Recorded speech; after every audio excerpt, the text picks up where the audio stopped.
Okay, hello everyone, and welcome to this session at Engage at Cognitive. We're super excited to have you here. So this session is hosted by Gabriella D'Ambrosio, an independent educational consultant, and is about using mindfulness as a pedagogical tool. So if you have any questions during the presentation, please make sure to put them in the questions area of the live discussion on the platform. And then if time allows, we will take them at the end. So without further ado, please welcome Gabriella. And actually, please bear with me as I get this up and running.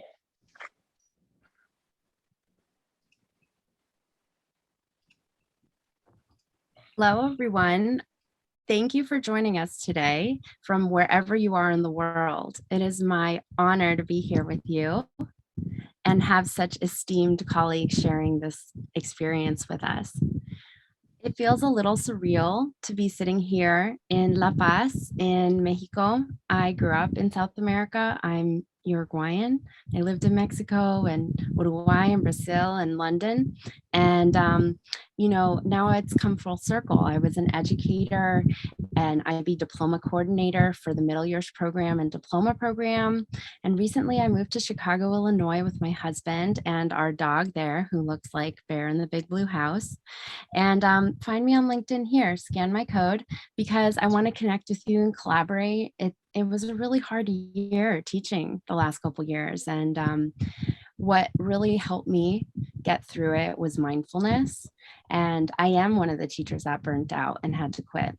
And so I want you to protect yourselves and make sure that not only you, but your students have the ability to understand, engage where their heads are at, and use this tool as a way to self-monitor and really survive and thrive. So it's today we have a really special treat. We are going to start with an old mentor of mine. She's going to lead us through a meditation. So Sasha, if you mind sliding over to the next slide, please. Thank you. So in 2015, I was a new teacher, and my mom's friend, Stephanie, an artist and yoga teacher and meditation guru, she was really inspiring to me. And there she is in my classroom in 2015 with my students with her gong, and she led a gong bath. And I remember being labeled as the hippie teacher in Connecticut, and people thought that was so strange, but the girls loved it. And we started a little bit of a revolution. And from there it grew. It was a seed planted. And everywhere I went after that, California, New York, and now Chicago, I have brought that practice with me, and it has transformed my life.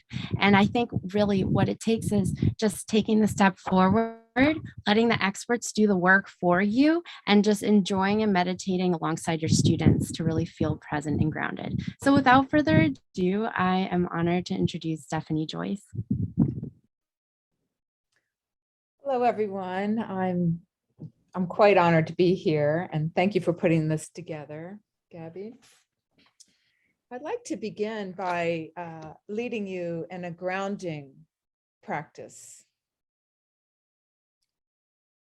to ground us into this moment and this time together and become fully present. So begin by just rocking back and forth in your seat.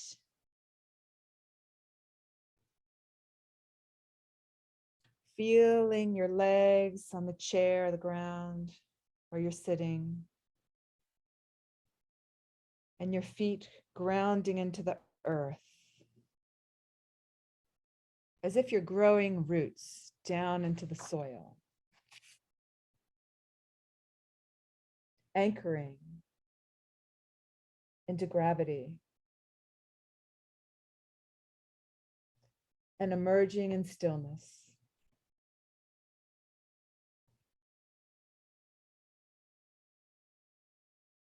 Feeling your weight drop out of your forehead and your face and your jaw, down to the earth. Your shoulders sinking down, relaxing. Bringing your awareness to the flow of breath. Feel this natural flow, this flow of life,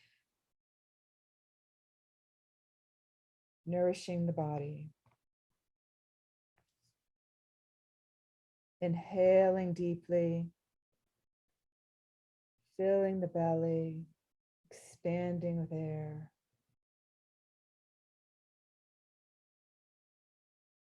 And exhaling fully, letting go, feeling the belly contracting.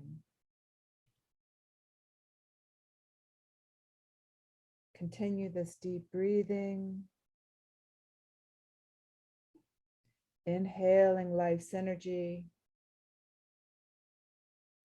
expanding inner space,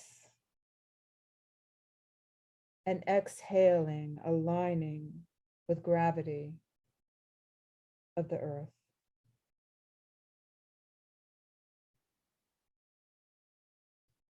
Inhaling, filling, expanding, and exhaling, clearing the tension, anxiety, stress, landing in stillness and presence.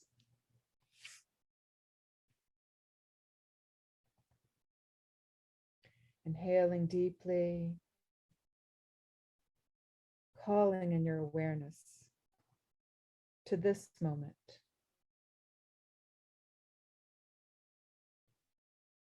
Exhaling,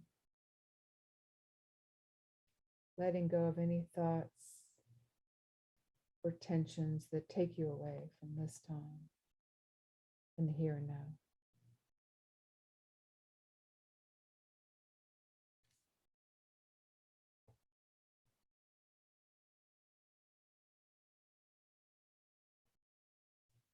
Continually drawing yourself back to breath and feeling.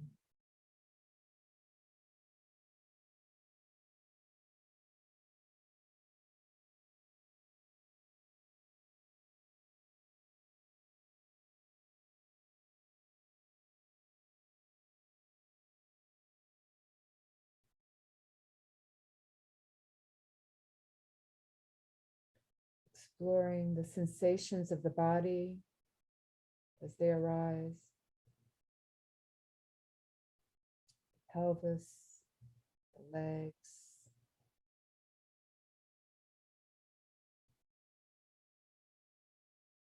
Observing your sensory experience of the body in this moment.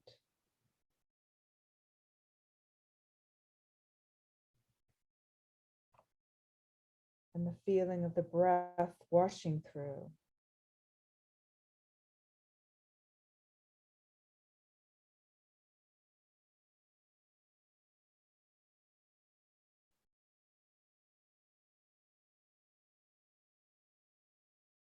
Feeling into areas of the body with breath and awareness.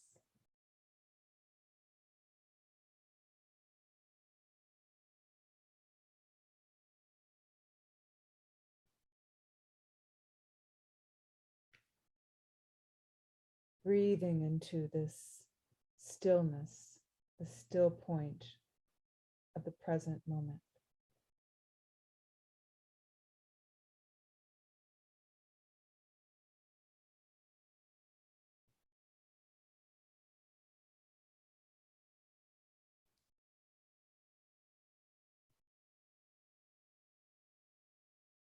And as you go about your day, remember this still point, this place you can always return to, just with breath and awareness, as a place of refuge a safe haven that's always with you.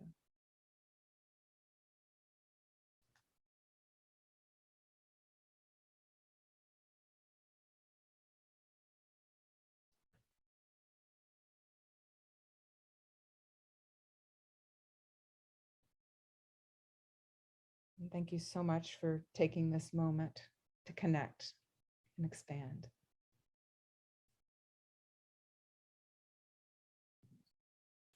Thank you so much, Stephanie. I hope everyone's feeling refreshed and ready for our panel discussion. So, Masha, if you mind, next, please. Thank you. So today, our agenda consists of the following, but our main objective is for you to explore meditation and learn varying perspectives about the value of integrating mindful practices in every school and classroom, and not just schools and classrooms, in your lives and everyone's lives, your children's. Throughout this session, I would like you to please collaborate and have a voice in this session.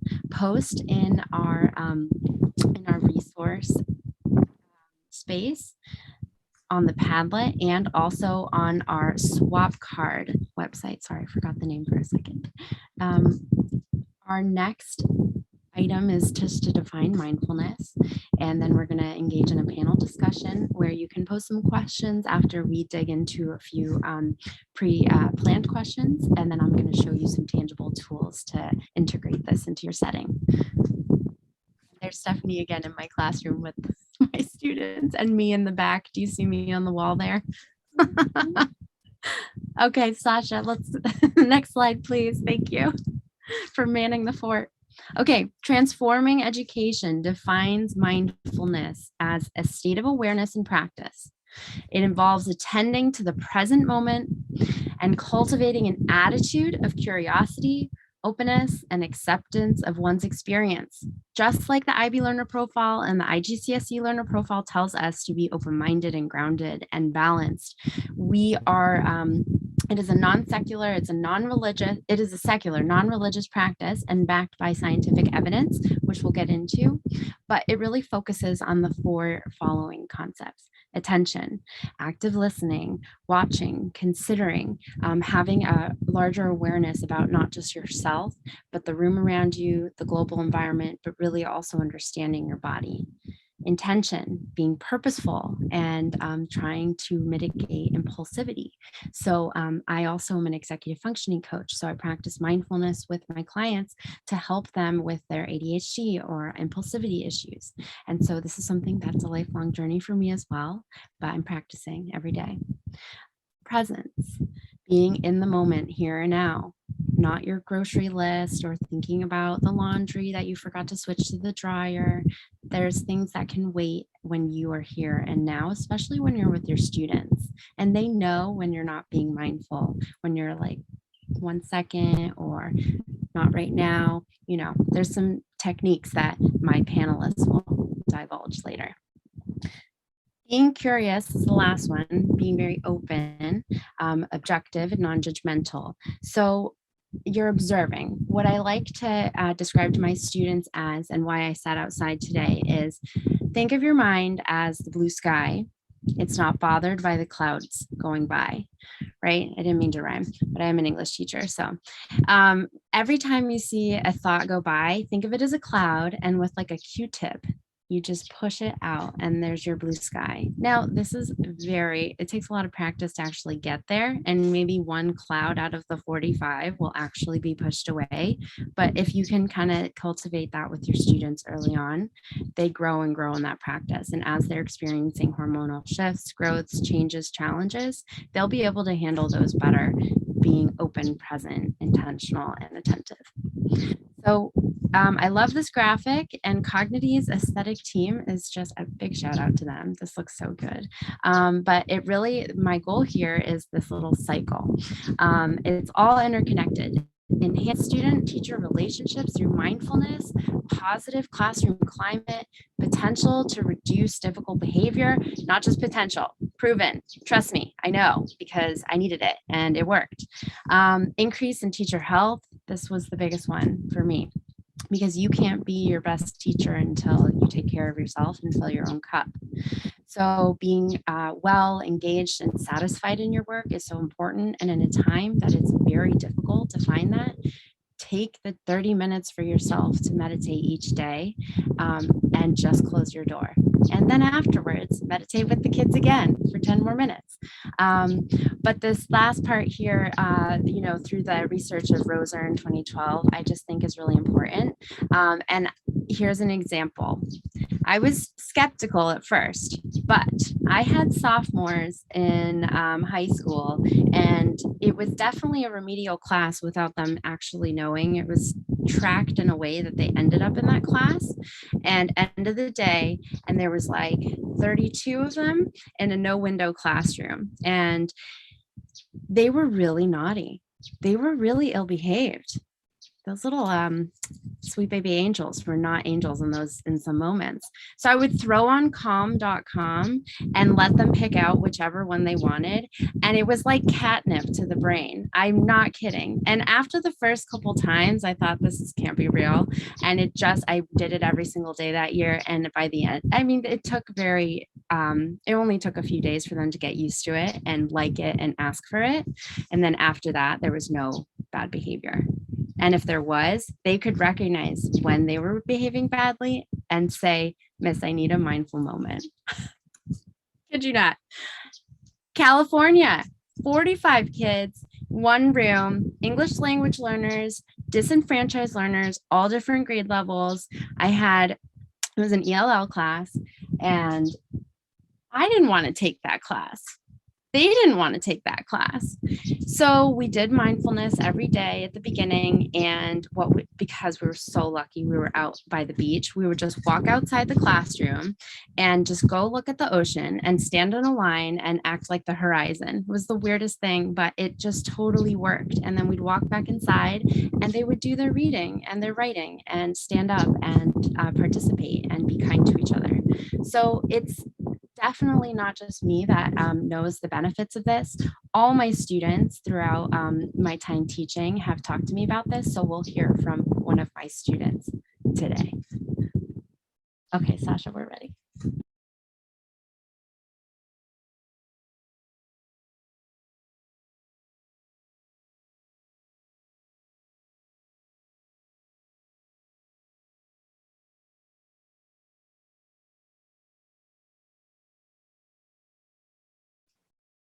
Yes, you can go ahead at any time to start the panel discussion. Oh, I'm sorry. Let's do the video first. Is it not in the slide? Oh, sorry, I was not aware there was a video. Oh, okay. Thank you. This? The next one. This one. Go back. In the top right. Okay.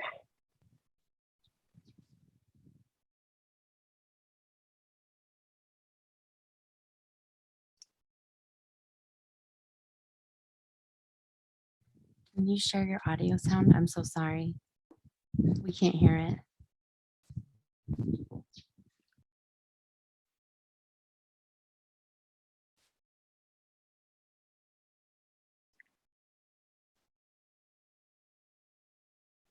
Hi, my name is Naya, and I was introduced to mindfulness practices last year by Ms. D'Ambrosio.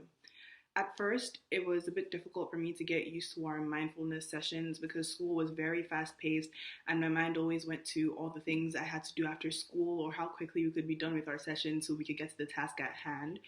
But as our sessions continued, I began to appreciate the opportunity it gave us to pause and really look inward and see how we were doing internally. And it helped to organize my mind so I could make it through the day a lot easier. And it also helped me adapt being in the boarding school so far away from my home in Nigeria. It helped me be in tune with my emotions and understand how I was doing and how I was feeling at certain times.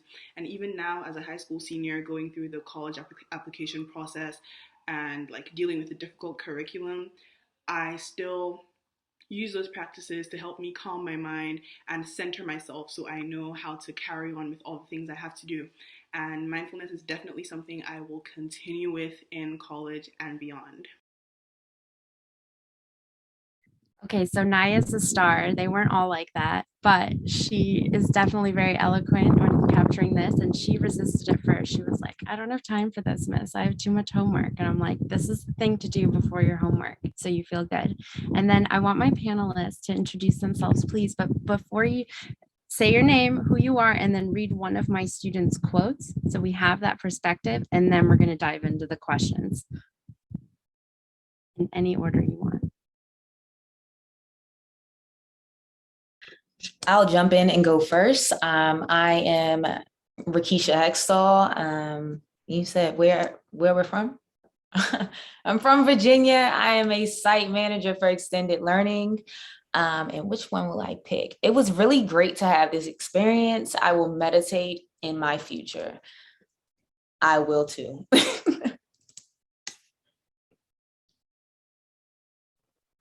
I'll go next. My name is Mackenzie Hall, and I'm with Lake House Academy in North Carolina. I'm originally from Utah, but now living in North Carolina. Let's see. I'm going to carry on with meditating at least once a week. It has really helped me ground myself, even on days where everything felt very messy. My name is Greg Ostler. I'm the executive director at Skyterra Embrace, a therapeutic health and wellness program here in North Carolina. I am also originally from Utah, transplanted out here about 9 years ago. I really enjoy you take time to relax at the start of the periods. I haven't experienced that before, and it really helped me focus during class.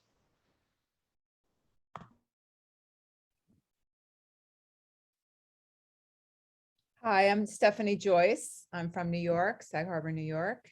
And I like the quote, "It's important to know where your mental state is at and replenish it." All right, so next slide, please, Sasha, and then we'll go ahead and get started. So there's 2 prompts, and then for my audience, feel free to post and ask some questions. How has mindfulness impacted your educational community? And in what ways can educators imbue mindfulness in their own settings?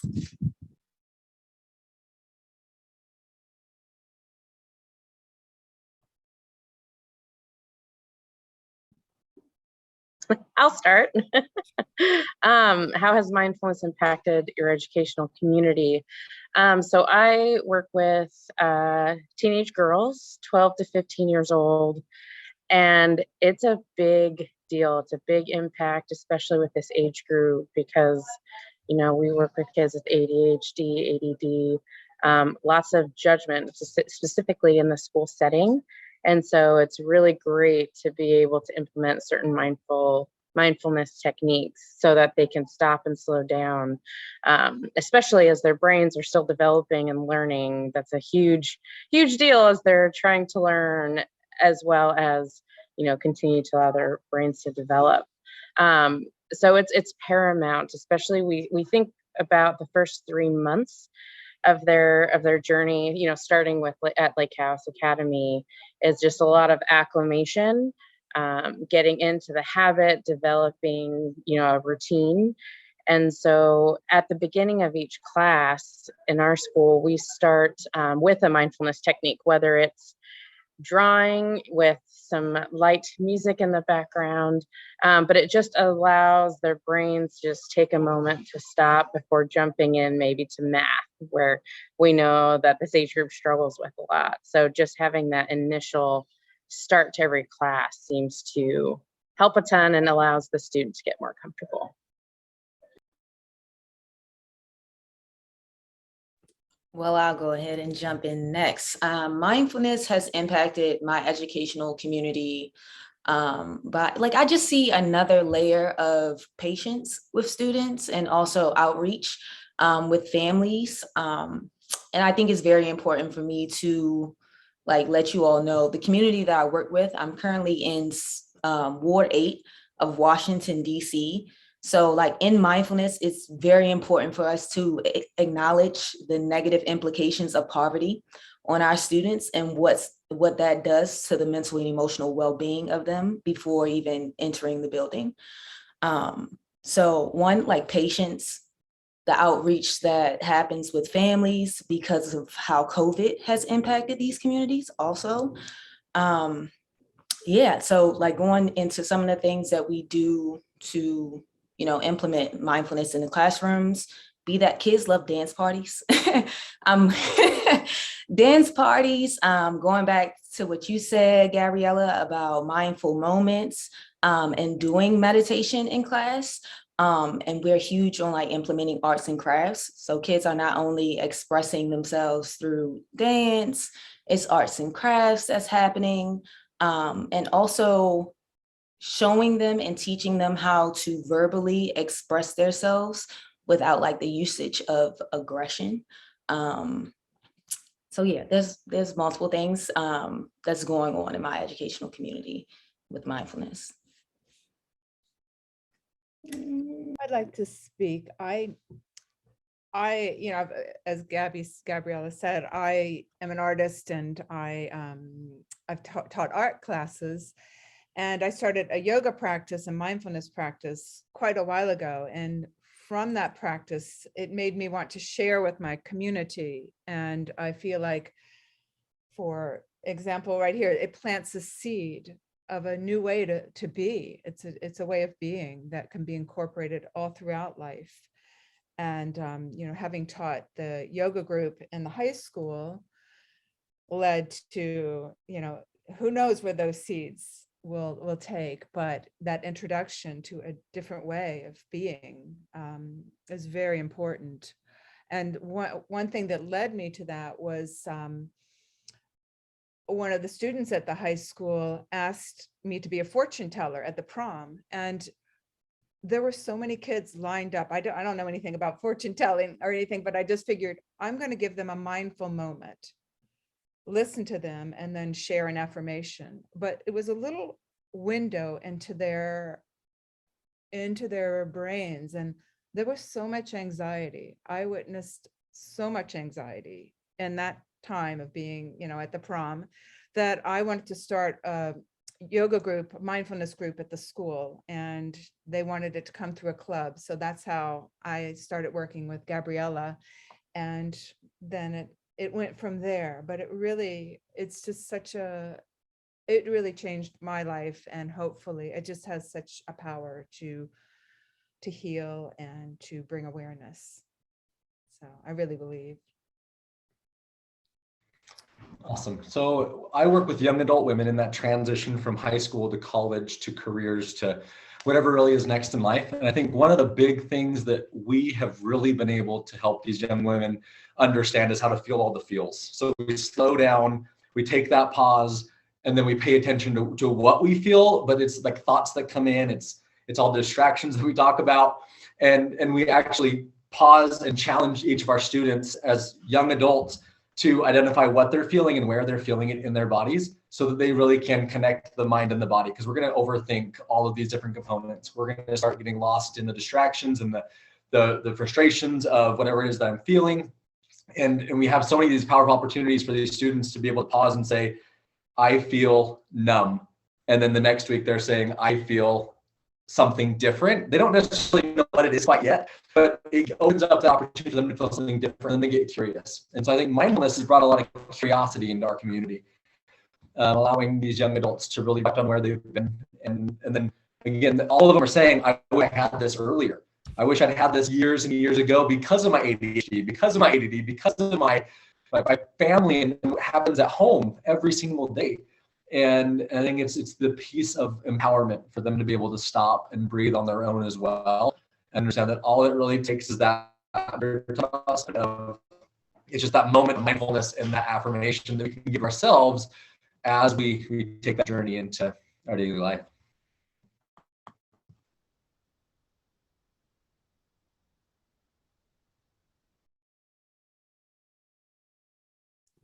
I think a big, go ahead. Oh, Kenzie, no, I was just going to say, what can our audience do to bring it into their settings? Oh, perfect. I read your mind. I think a big component of that is ensuring that staff or teachers, educators know what mindfulness is and how to implement it. So we've actually we do shift meetings or pre-shift meetings every day. And we've implemented like a 10-minute segment of doing a mindfulness activity and then having one of our staff members also like teach a mindfulness activity, because then they have to be able to do that with our students. And we kind of dive into multiple different facets of it. So like the other day we did, if anyone has done the laughing mindfulness activity, it's where you can be for about 2 minutes, but everyone in the room is supposed to laugh or at least make a fake laugh for 2 whole minutes without stopping. But it's supposed to kind of really jog this like judgment, zone in your brain of how is everyone thinking about me? All of that comes up and you're supposed to be able to comment. And it's one, to show that it's a lot harder to do. And we're asking our students to be able to do that. So it's more of like being able to relate and understand that it's not very easy what we're asking our students to do. And so it creates that space to be able to understand. Because if they're going to pull a kid aside during class, if they notice a kid is fidgeting or just not able to focus, they really need to be able to recognize what's going on with that kid and pick the best skill, because there's so many different mindfulness techniques for them to be able to adapt. And that's a lot easier said than done. But we also have a mindfulness handbook and cards that we actually give all of our staff on their keychains, with their keys, and they can flip through different mindfulness techniques. So maybe we just had a student enter our program 2 days before and they don't know this kid very well. At least they can maybe start skimming and seeing what might be the best fit, even if in the moment it doesn't work out how they thought. So those are just a few funny ways on how to do that.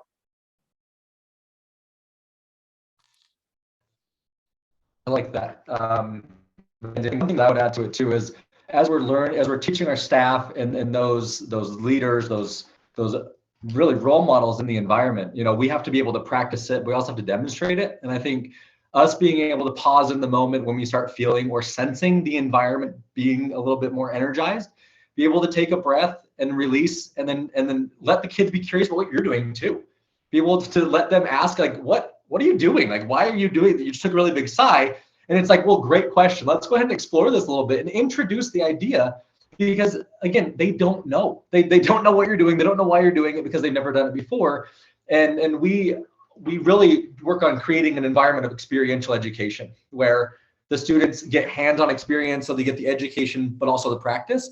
And the more we can invite them into engaging in laugh mindfulness and slowing down, it's removing some of the other distractions, but getting them on track so that the ADHD becomes less of the problem and more of we have solutions, we have tools, we have resources. And a lot of that is really just helping them to take that breath themselves, because their minds are going a million miles a minute. And if they don't know how to slow down, they're going to get trapped and stuck, and then it's going to start snowballing. And then we know what happens there, right? They start going into that self-sabotage, that I'm so negative, I can't get out of this. And then where do they go? They take it home, and then it becomes part of their family relationships. And so I think, like, any time that we can introduce that idea as young as we can or as old as we can, it's a lifespan thing. It's not a once and done. It works for everyone, because we do have beating hearts and breathing lungs that keep us going, that allows us to really slow down and connect. Let's give ourselves that little chance to reset every once in a while, and I think we're going to be able to teach a ton. I'd like to echo what Greg said, and I feel like that the key is in that daily practice.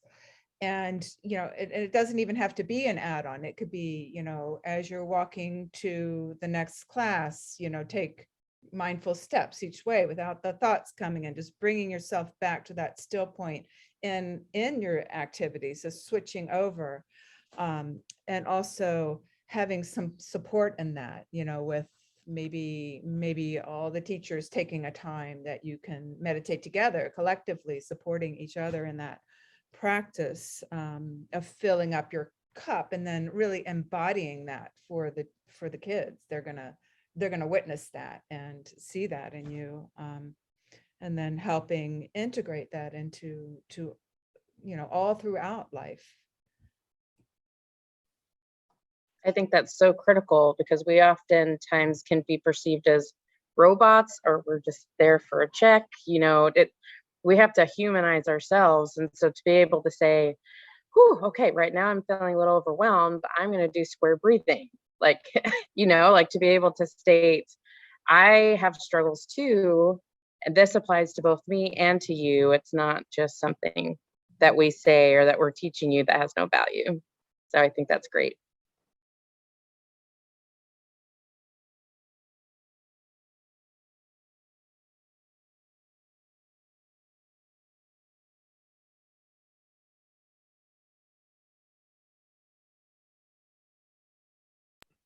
Yeah, I'm like hesitant to jump in because everyone has covered all bases.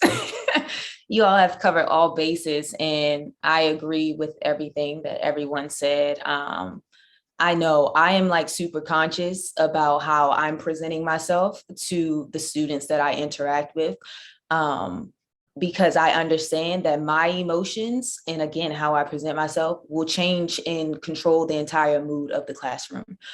So it's extremely important for us to take a moment, take a step back. I like doing circles with students. So we get in a big circle and we do a check-in.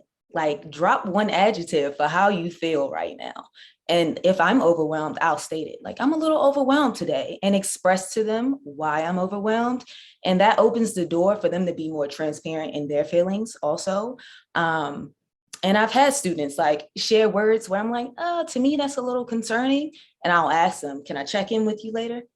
And continuing that conversation if they're okay with that check-in, and also following up with parents and guardians on what's going on. Like, what do you use at home? How do we cope at home? And if that's something that I can implement in this space for my students, and that works for all of us. So I'm like super conscious about that. I love that. Let me tag on there real quick. I love the fact that you come together, because I think circles are so they're so inviting. It's there's no one stuck in the corner. There's everyone's looking at everyone, so everyone gets to participate. It almost has that peer pressure of participating, so that they also normalize the fact that I'm going to feel an emotion, I'm going to say something. And I think as you talked about, when we are able to express how we feel and role model that piece of vulnerability and self-disclosure, and whether it's a good or a bad emotion, really being able to own it, being able to say, this is where I'm at. But then I love the fact that you do check in with them afterwards and you say, hey, are you open to it? Because the more when we start hearing these concerning words from students, whether it's a bad emotion or a negative word, it's like we start wondering what's going on at home. But I don't think that all educators, I don't think all people are like that. And I think it takes practice for that too. So I think that for those of you that are on here that are trying to figure out how to support your students, it is being open and honest and vulnerable, and also being willing to challenge some of those thoughts that you have of fixing their problems. Like, the last thing they want is for you to be in their business.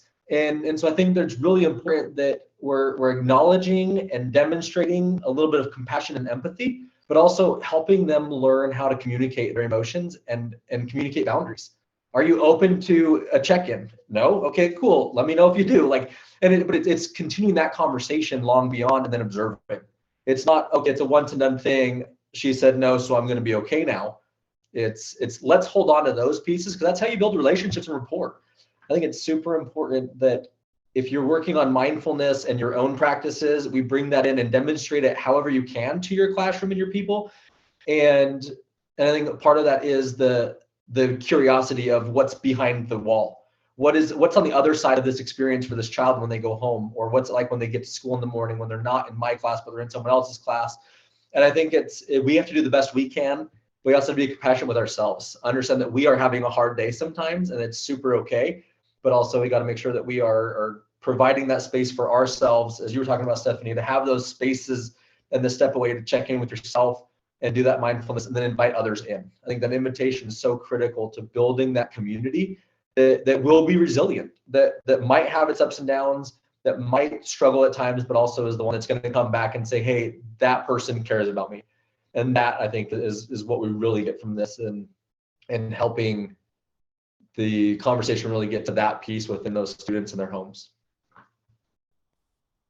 That's awesome, Greg. You said something that prompted me to think this, but a big part of mindfulness is also this feeling of not being able to control your environment or what's around you. You have control of you. And I think sometimes as facilitators, educators, staff, we take things personally when we can't get it completely right with a student, or we didn't fix whatever's happening for them in that moment.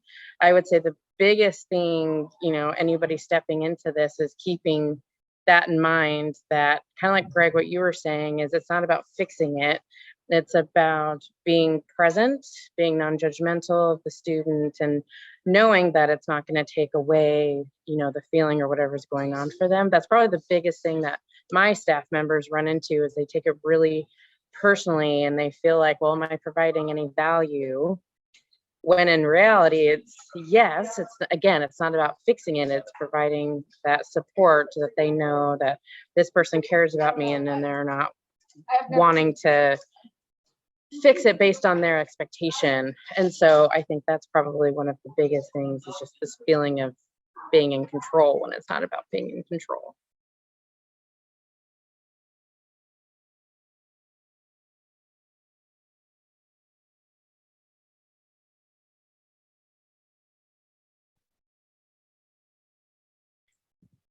So I'm sensing a natural pause in our conversation. Is there any last comments or words of wisdom that you want to leave our teachers with today? Okay, so I don't think I noted like the grade level that I work with. So I'm working with pre-K 3 through 5th grade right now. And if you teach these children, dance parties are the answer. Okay, like if the class, we're checking the vibe and the vibe isn't right in the classroom and our kids might be struggling, 5-minute dance break, stand behind your chair, let's dance it out. So yeah, that's my piece of advice for you all, dance parties. I love that, Keisha, and thank you. And you know what? I think this is another reminder that when kids are out of their chairs and acting loud and fun, that's good. It's not a bad thing. So get them out of their chairs. They don't need to be planted. Nobody can sit that long, especially even you. I promise. Try it. It doesn't work. They need to be standing and walking around the room. And so I saw this amazing teacher. She had this like corner, mindfulness corner, and the kids could draw, or they could do a meditation, or they could do different things. And it was really based on the teacher's interests.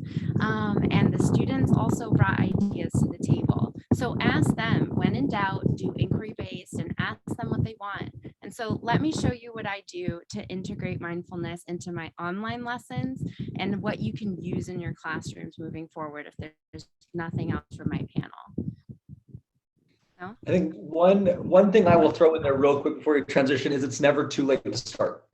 I think it's really important that any exposure is really important exposure for these young kids.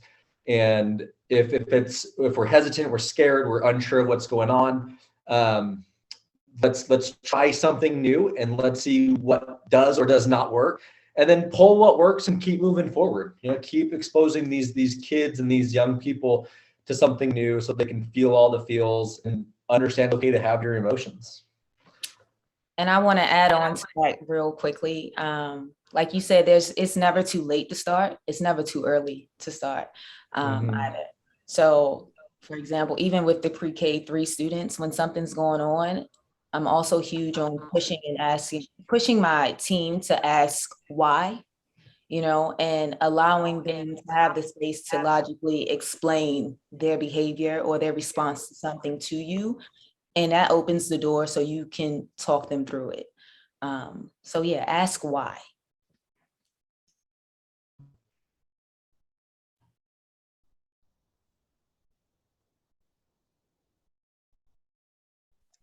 I see there is a question. Have any of you gotten into moments where you thought, wow, I'm not sure where to go from here? I think it kind of goes back to what I was saying earlier about not necessarily needing to know exactly what to do as long as you're creating a safe space. Sometimes I'll ask, like maybe a student is really dysregulated. I will give options in that moment. Hey, do we want to go jump in the lake?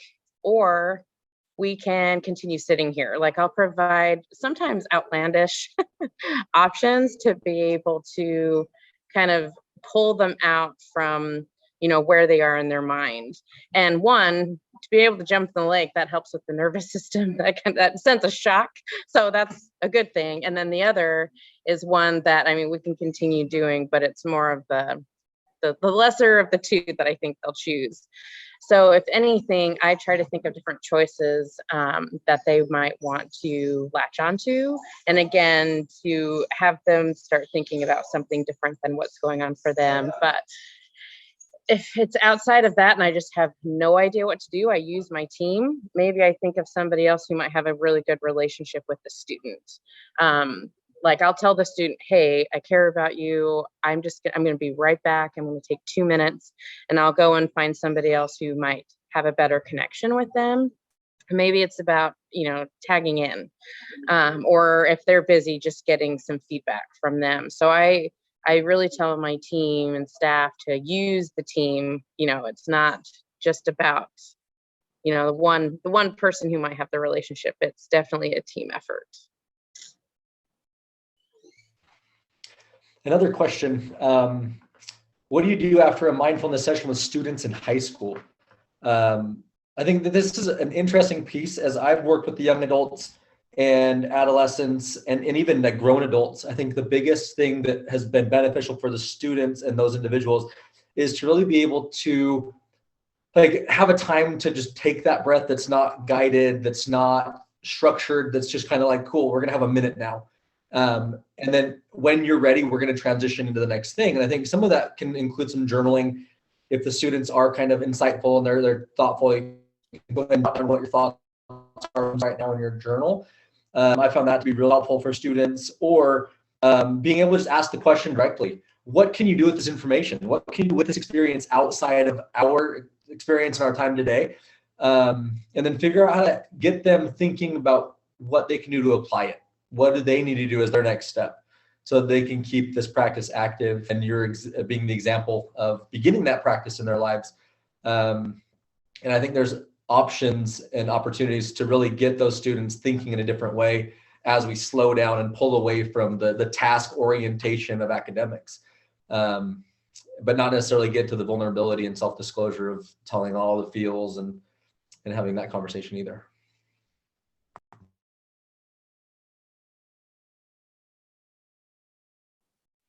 There was also a question about a drama class. The first one that comes up for me in my mind, because I did it with, we were actually preparing to go to, what is it called? It was a festival, a Renaissance festival. And the kids were super anxious because they were dressing up and doing a skit. So all of the kids get into a circle, facilitators included, and you pretend you have a big ball in your hand and you're supposed to throw it to anybody in the circle, and you're supposed to make a really loud sound. It can be anything. It could be a moo, it could be a grunt, it could be, but the whole point is to be able to get yourself comfortable and kind of let the judgmental thoughts slip away. And it's interesting as you go around the circle and you do it for about 5 to 10 minutes, the kids really start to get louder and more energetic once they realize, okay, everyone's in it with me. It's not just me. It's funny, it goes really quiet to really loud, but every time they throw it, they have to make a noise, and every time they catch it, they have to make a noise. So it really gets them engaged and energetic, but that's always a fun one. I did it with staff as well too, and they're like, but it's a favorite for sure. I love that idea. And something else I was thinking for the drama question is to, really have them to get away from the performance, to really connect to the body and the new having more of an awareness of the body and releasing. I think it's good to just shake, do a whole shakedown with eyes closed, nobody's watching, and just shake the stress, the tension, the anxiety, the judgment, everything off. So you're kind of a blank slate to interpret and, do your dramatic arts, but freeing yourself from the stresses that bind you.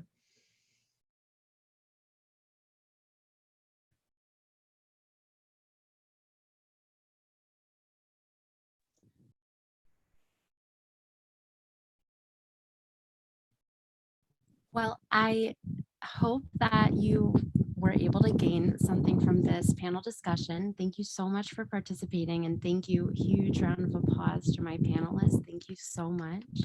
And I hope my internet is stable. Sasha, please, can you go to the next slide, please? Thank you. So now here's the practical info for you, and taking what they said and bringing it into the classroom. And they gave you a few resources in there that I'll post on our page afterwards, like the square breathing, the dance parties, the ball circle. So any of those games, I'll post on our page. But you can use these resources, and there's so many more at your disposal. I still have the first book Stephanie got me in 2015. I travel with it. It's been, I don't know how many years. And so these are really great. The one that I like the best, and I do prefer, and this is not an ad, is Headspace. I am a huge fan of Headspace, and I use it every single day with my students. And once they get practice and they have the little video guidance, they get really good at it and into it, and they choose. So these are just some resources. And then I have two books that I wanted to add as well. So I'll put that on our page. The first one is Happy Teachers Change the World. And I cannot pronounce his last name. He's a famous author and mindfulness expert who recently passed away, very recent. And Bird by Bird by Anne Lamott. And so those two books can help you get started. There's a lot more though, and I'll ask my panelists to also send me their favorite mindfulness books to post on our page for afterwards. So the very last thing, Sasha, I'm just going to share my screen for a moment. Thank you. So this is what I use. I use Headspace, and my students, they choose. So they each get a turn, and I love the ones that they come up with. Andy Puttycombe has really curated an amazing team of mindfulness coaches. And so you can go on the side here and just look at any category. And sometimes if your students aren't really interested in meditating yet, there are different videos and expert guidance that you can kind of put on. My students really like the meditative videos, and will do deep throughout the whole thing. So they're like watching something and being present. And then they learn something every time. The science of sleep, that they're all helpful in some way and teach you something. There's a lot here. But that is everything that we have planned for you for today. And I just wanted to thank you so much from the bottom of my heart for coming. And we will end on a focused meditation from Headspace. Surprise.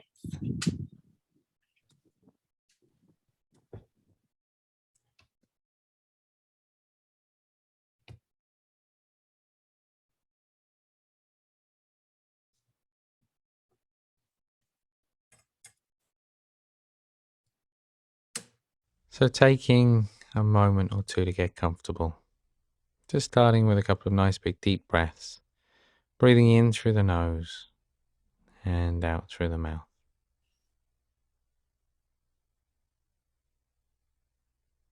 So just focusing on that sensation as the body expands with the in-breath, and on the sensation of the body softening, relaxing with the out-breath. The eyes still open, a soft focus with the eyes.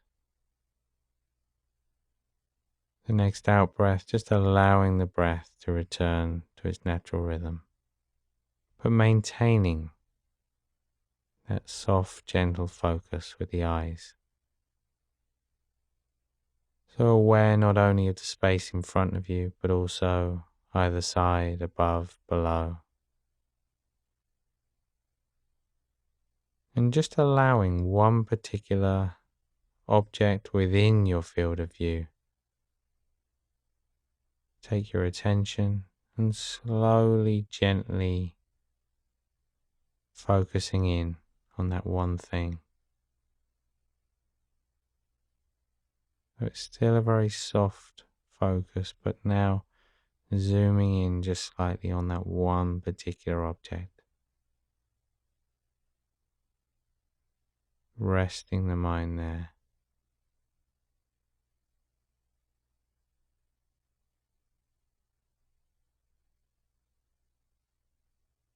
So still allowing thoughts to come and go. If you realize you get distracted, just letting go of that thinking and just resetting that focus, that gentle focus on that one thing.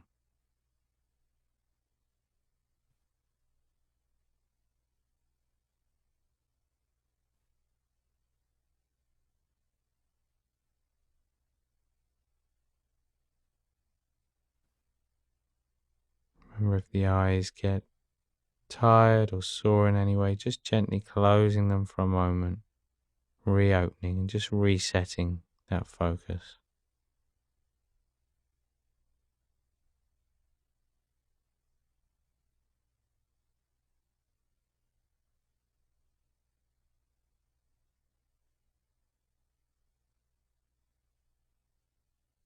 So allowing thoughts to come and go, allowing the breath to flow freely. Just slowly zooming back out again as you come to a place of rest.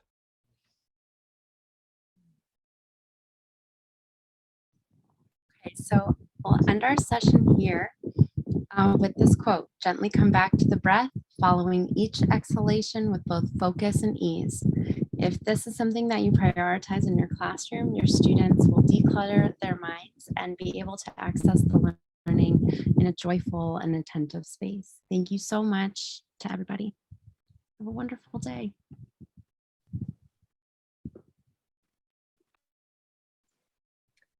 Thank you so much to everyone that attended today's session, and thank you to Gabriella, and to Mackenzie, and to Greg, and to Keisha, and to Stephanie for an incredible panel discussion. Take care, everyone, and have a great rest of your day. Bye.